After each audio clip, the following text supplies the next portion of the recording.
Good evening. Just appreciate your presence and your practice. That includes you all online. And what a joy to gather this way and share the Dharma. And thanks for your support of Mountain Cloud, just in general. It's, we talk about Sangha a lot these days, and it is clearly the backbone of everyone's practice here, I think. The Sangha is all important. It's been quite a year. We're coming up on the home stretch of 2025 now. And I just want to note and shout out some of the great things that we've done. It's really been a doozy of a year. The tons of sesshin, tons of zazenkai, tons of doksan, and we have the Rahatsu session still to come, and the zazenkai tomorrow. Saturday. We've had a big celebration this year. The 40th anniversary of Mountain Cloud was celebrated back in September, and we had a fantastic time, fantastic turnout, and the generosity was just touching. We've had a robust residency program and personal retreatants through the year. Thanks to the residents for all your hard work and making this place so beautiful and welcoming. And we've had the turtles all year, just really holding down this eco-dharma for Mountain Cloud and for the world. We have 30 days of Zen going on for this quarter. We've done this every quarter this year, and this year, this 30 days is emphasizing the chanting that we do, and just diving deeper into what that's all about, why we do that, what these chants might mean, and then getting teachings from the teachers every day. So that's been amazing. The precept studies go on with Mary Mujo Baker, and a lively weekly book group, and a really moving monthly Aging Buddhas group. We also recently hosted about a dozen or so teenagers from the Watershed School in Boulder, they and two of their teachers. And they were ages 14 to 16, I guess, something like that. And just beautiful, inspiring kids, and they sat quite well. For the most part, they really practiced with us as they took up the question with their teachers, what does it mean to be human? And I think they were showing us as much about that as they were learning, or that we were showing them. So also we had a good year in terms of revenue. That was quite healthy. Our expenses were sick. It was just, I'm joking, but we had a tremendous overhead this year. Lots of refurbishing of the building, the exterior and the guts of the building, and the fire mitigation, adding staff and programs. So we were glad that we were able to have a good year revenue-wise. We continue to receive tremendous support from the Sangha. Everyone's helping and caring for this place and one another. So gratitude abounds. Okay. So it's a bit ironic with all that bounty for me to be talking about lack tonight. But in fact, the title of the talk is Nothing Lacking, or Lacking Nothing, however you like that.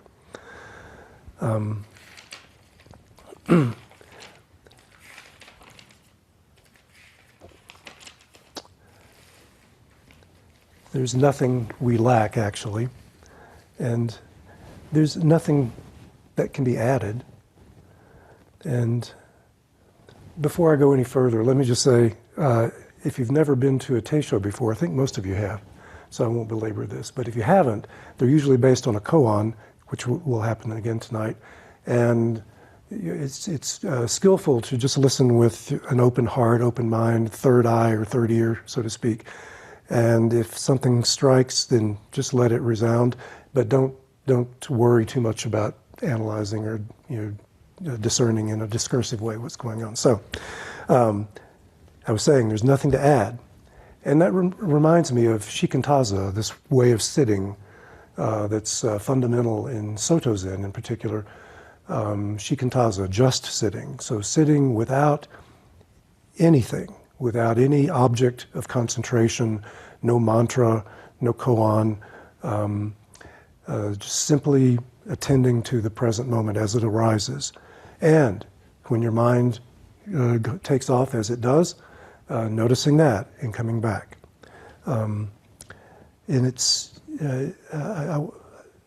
if you're sitting, for example, and a desire comes up or an aversion comes up, or you just start to plan what you're going to do later this evening or tomorrow, shikantaza is to say, no, not that, not tonight, just this, lacking nothing.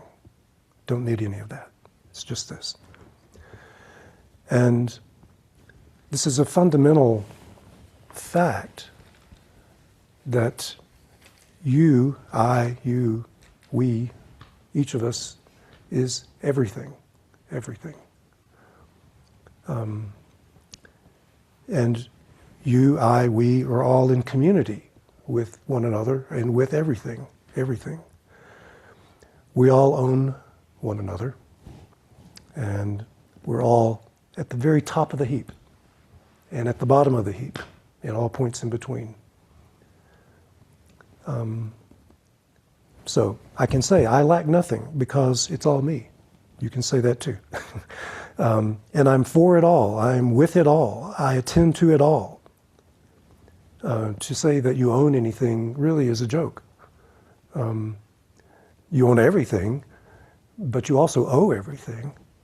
And so we're in this great place of really nothing. It's liberating.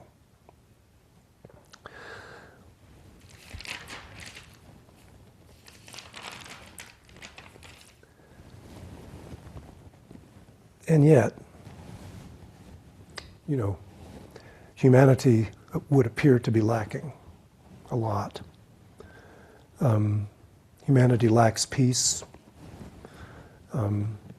So many people lack food and shelter and peace. Many of our world leaders seem to lack basic compassion for the people they lead. Our systems lack wisdom, blinded by greed. And we all participate in this in some way. We're not above it all. We are part of it all.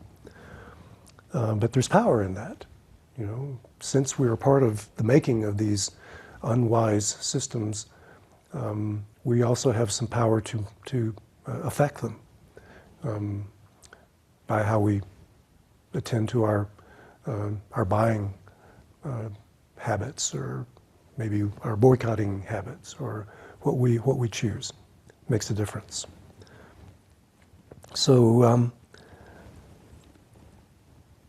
we're not blameless, but we do have power, and so there's such a ton of lack in the phenomenal world, but really at the essential level, nothing lacking.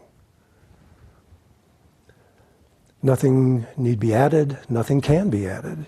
If we could all see through this illusion, this basic delusion of separateness, I'm here, you're there, if we could see through that, we would see that there's absolutely nothing lacking. We could all see through our fundamental delusions, and we could be looking at nothing but bounty. And we could see that it has always been thus, and always will be.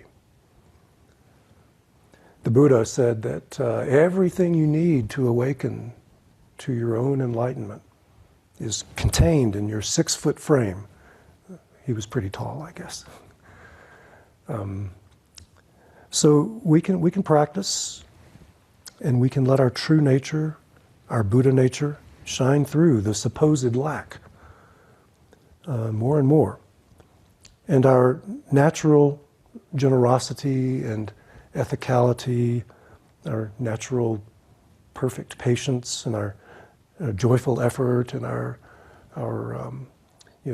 deepening meditation and our wisdom will arise naturally out of that. From the nowhere, from the nothing that we are, from no one, that no one who acts from no place, and whose empty actions make things better, closer to the perfect reality that is begging to be released. That's who we are.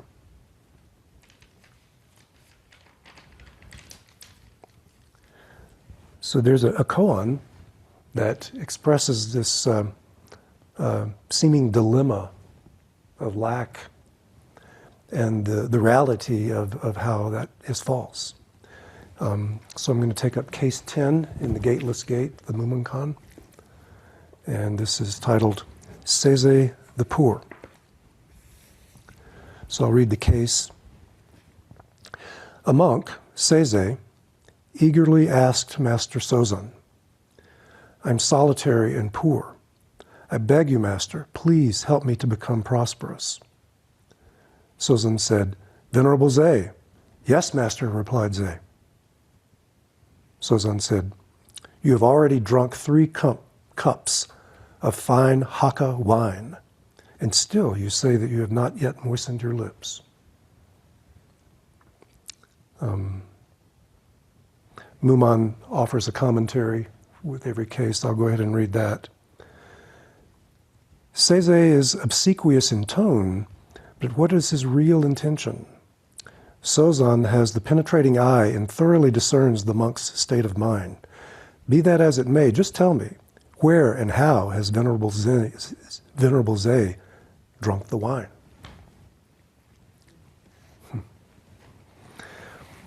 So just to unpack a little bit of who these folks are, Sozan was a great master who lived from 839 to 901, a disciple of Master Tozan. These are the Japanese names. It's hard for me to pronounce the Chinese names. These are the translations. The Soto sect is named after Sozan and Tozan. And that's just just a brief idea or a brief sketch of who Sozan, a very, very renowned master, showing his stuff here. And Seizei, we don't know much about, but we can discern and take the tip from Mumonkon, from Mumon, that he was an excellent monk. So, getting back to the case a bit, it's rather interesting. This case has the same structure as some other ones do. This call and answer between the master and the student, or the master and the monk.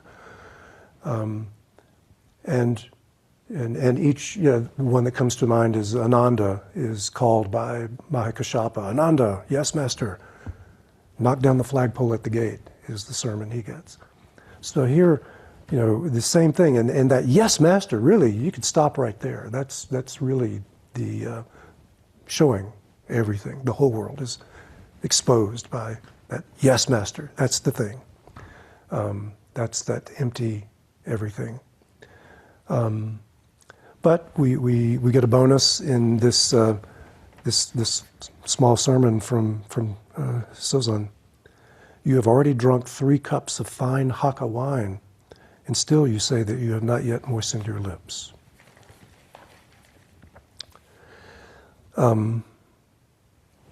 This beautiful sermon is intended for us, as you might know, as you must know. But what's going on here with Seizei is asking this poignant question. "I am solitary and poor," he says. So on the surface, it might appear that perhaps Seizei is unhappy. Maybe he longs for a more comfortable life, a life of wealth and family or companionship, intimacy. And it's understandable in a way. I mean, that's a tough life. Being a monastic is a hard life, I think.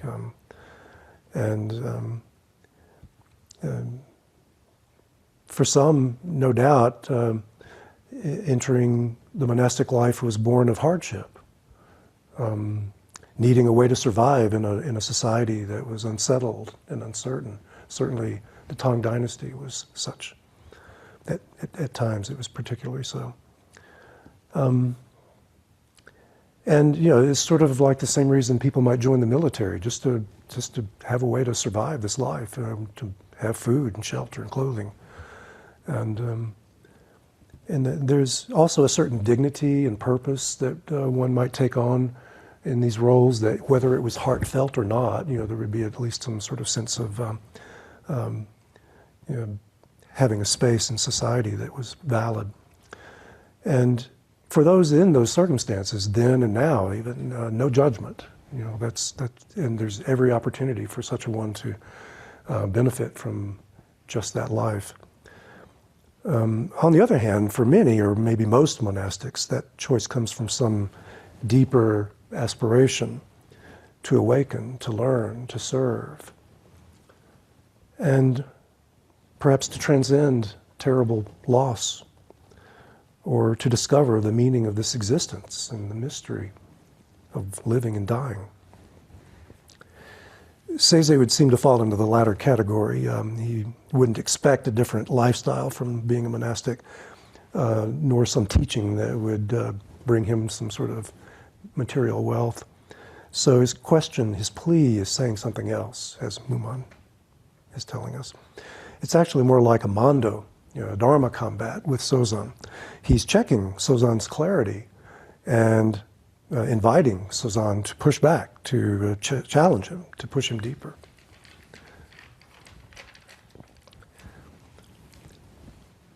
From the essential view,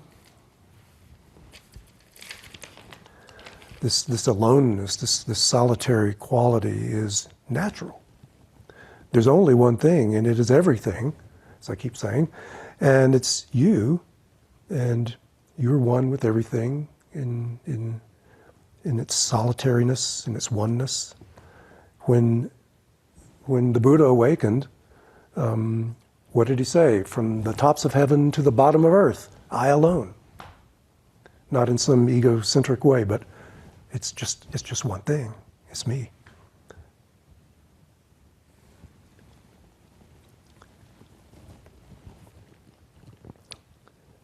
From that view, to be poor, to have nothing, is natural. Owning nothing, the Bodhisattva freely gives, and yet has nothing, is nothing, knows nothing, and knows this quite thoroughly. There's nothing there. It's an irony to call this poor. It's simply nothing. And it's our essential nature, and it's vast, and it's void. Seizei says, please help me to become prosperous. You, all of you, in our poverty, in the absence of a separate self, an I that has or has not, we are brimming in prosperity. You've drunk 3 cups of Hakka wine. Hakka wine, by the way, was this fine wine, the most famous wine in the region at the time, expensive and refined, and you have it all. You have all of that. Mumonkon in the commentary asks, where and how has Venerable Zei drunk the wine? Yes, Master. That's it. That's the whole of it. That's a whole barrel of wine.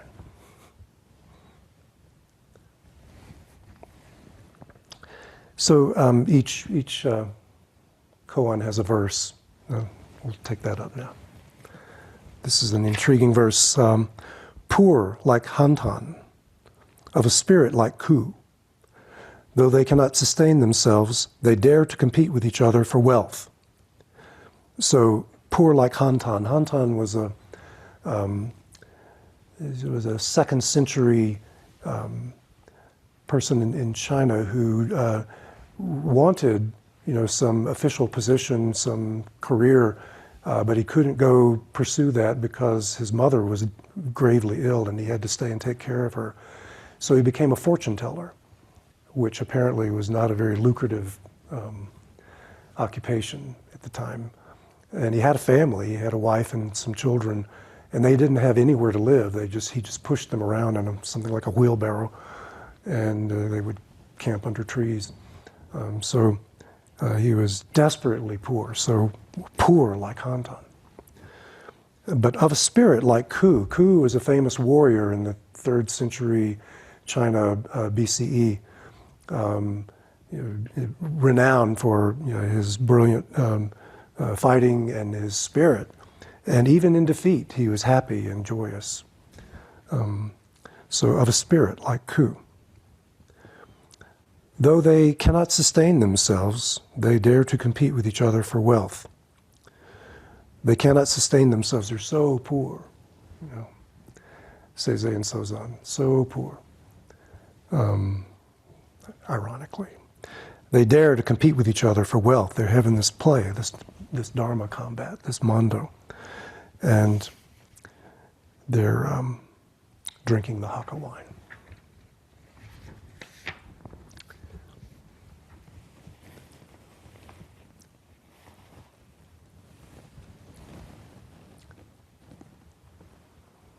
So for us, this koan is a great teaching, wonderfully direct, despite the irony, and quite encouraging. Perhaps we all suffer. Surely we do. Some sense of lack or isolation sometimes, in some ways. But even still, we can practice dropping off all of that as we sit. And we can literally be in community alone together, with one another in the Sangha, doing that together, even as we bear witness to the suffering in the world. A world gone awry yet again, or perhaps always so, but somehow quite urgent these days. But even still, we bear witness with one another, sharing this, finding support and inspiration and power in our oneness, finding what's ours to do. Just to march in No King's Parade, or to just go vote a couple days ago. It's just such a powerful kind of experience, a wealth of power and connection, solidarity with all these beautiful bodhisattvas around us.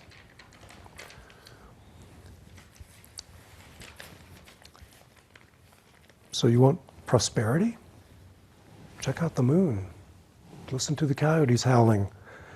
Go to the crowded plaza downtown and look at the mountains and the golden trees, or a dead squirrel on the highway and a hungry raven checking it out.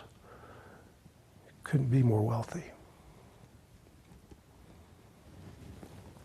Truly, however broken and mistaken, however under the weather or challenged we are, however sick, however stressed, however rejected and thwarted, we are fundamentally perfect. This original perfection, this originally forgivenness, beyond birth and death. Our only task is no task. To practice wholeheartedly and gratefully, actively doing a lot of nothing.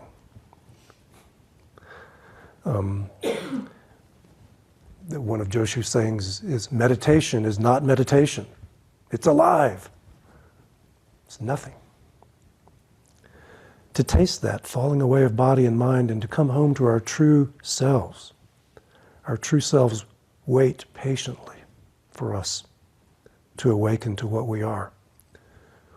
Agents of love, loved by the universe and loving it back, all in one gesture. In every moment, giving and receiving becomes one thing. And in the midst of our bounty, still we hear the cries of the world as our own, and we offer ourselves in joyful compassion. Thank you.